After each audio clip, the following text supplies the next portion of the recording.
I made friends, and they offered me a shot of the infamous guaro. Cheers. Cheers.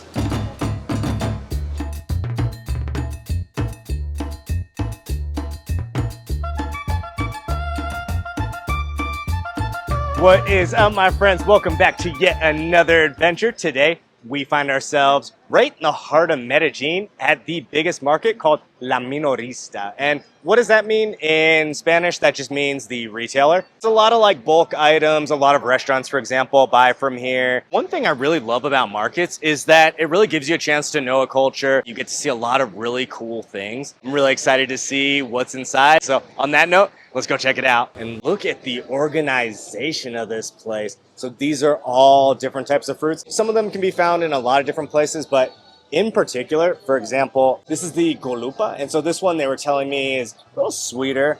You have the colua over here. They were telling me that this is a really good one, and check this out. So what he's doing, he's opening it, and wow, look at that thing. I've never actually seen a fruit like this. As you guys can see, it looks gelatinous. It looks, you can see like all the little parts are kind of like individually separated, but I'm excited to try it. You can kind of taste like the little individual seeds. It's kind of gelatinous. Like it kind of has that kind of a texture. It's a little on the bitter side. It's not sweet at all. They were also telling me that most people don't actually eat it like this. They were saying that locals tend to make juices out of it, for example. They said mostly people like me who are visitors are the ones who tend to eat it like this, but either way, it's still a really good fruit. And check it out. What do we have here? We have arepas, arepas, more arepas, arepas as far as the eye can see. Oh wow, this is wild. This place has 2 floors. In all honesty, this place is absolutely massive. I mean, you honestly have to like watch where you're going, just because, I mean, there's people zigzagging, so depending on which part you're in, people have all sorts of like pallets that they're pushing around. It's a very busy place. Okay, so check this out right behind me. They were telling me that this fish right here, and this is actually one of the biggest fish in the Amazon, and it's called the Pirarucu. And they're also telling me that it's one of the biggest fish in the world.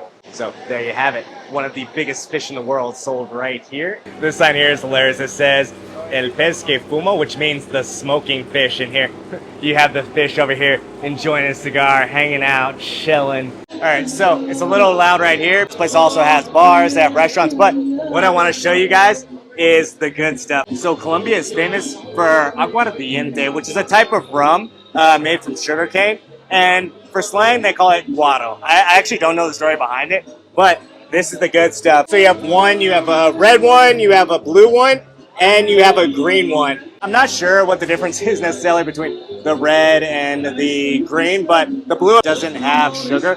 So they say that you don't get a hangover, so a lot of people choose that one. Another really cool thing over here is check these little guys out. Apparently, Aguardiente is so popular that they sell it in what looks like little juice boxes. So you can just imagine rolling up to the party with this little thing. People say, do you got a juice box? And it's like, nah, I got my aguardiente, or better yet, I got my guaro. But yeah, it's probably the most consumed alcohol here in Colombia, so now y'all know. In this area behind me, you have Pure Party. You have pura rumba, so a lot of people say, especially in Colombia, pura rumba, which just means parties. You can hear the music. We're walking away from it now because it's loud. There's a genre of music called reggaeton, which is really popular here. From each direction, you can just hear reggaeton blasting, blasting. And I mean, people are out there drinking their guaro. It's a whole scene, and it is a complete vibe. I made friends, and they offered me a shot of the infamous guaro. Cheers. Cheers. Wow. Now that is strong, but dude, oh my god, that thing is so strong, but it tastes like licorice kind of. That's the soft one? Oh man.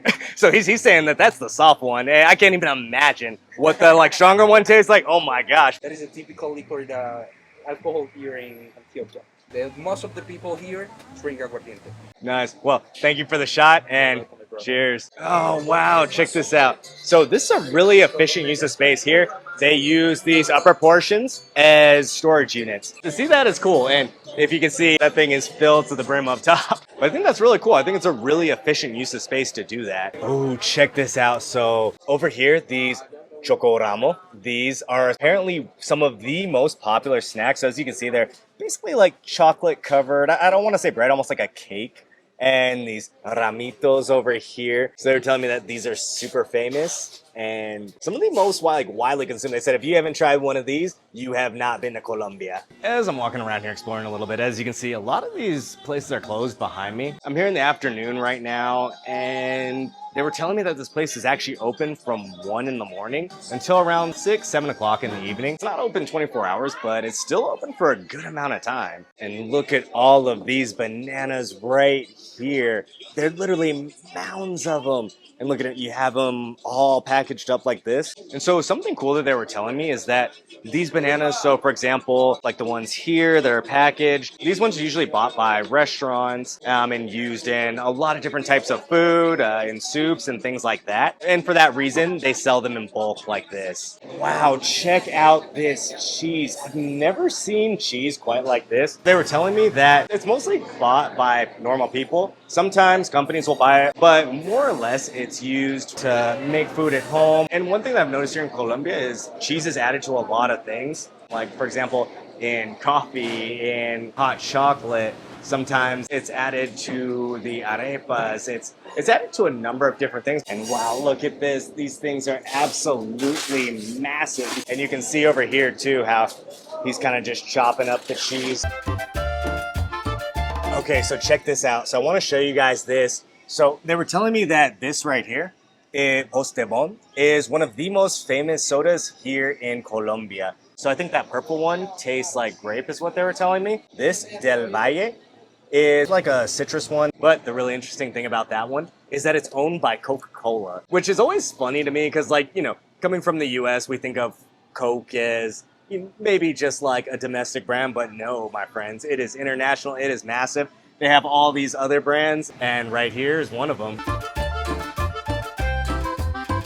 This is the panela angustoreña. So this is actually made from cane sugar. So you put it in water, sometimes they even put it in alcoholic beverages like beer, for example. And what it's used to do is really make things more sweet. So you throw it in basically, you leave it in there, it dissolves, and it sweetens your beverage. It's cool, they have like a kind of like a whole supermarket type of area in this place. So you have like all of your cooking oils, you have all sorts of products, you have coffee, you have all sorts of different types of snacks. It's cool that not only do they sell, you know, bulk products, it's cool that they also sell, you know, normal everyday things like supermarkets as well. Look, they even have phone cases, and oh, that's not all. Look at this right here. We have headphones, watches, all that sort of good stuff. Oh, and even speakers. Wow. I mean, this is really cool that they have such a variety of things that they sell here. When I came, I'm not gonna lie, I really thought it was just gonna be food, you know, that sort of thing. But there's a lot of different products, and we barely scratched the surface. I mean, again, this place is massive.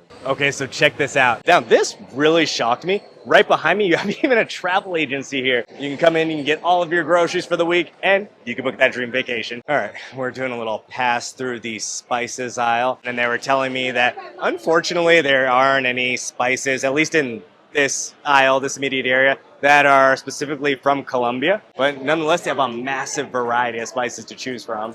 All right, my friends, we have reached the end of our tour for the day. Unfortunately, I got here a little too late and things started to close really quickly. It's starting to rain, so I'm gonna have to make this one short. But thanks as always for coming with me on yet another adventure, this time to the biggest market in Medellin. I hope you guys enjoyed seeing really everything this market has to offer. Again, I wish I could have showed you guys everything because this place is absolutely massive, but I really just didn't have the time. Remember to subscribe, a new video will be coming out shortly. I look forward to showing you guys all the mini adventures here in Colombia to come.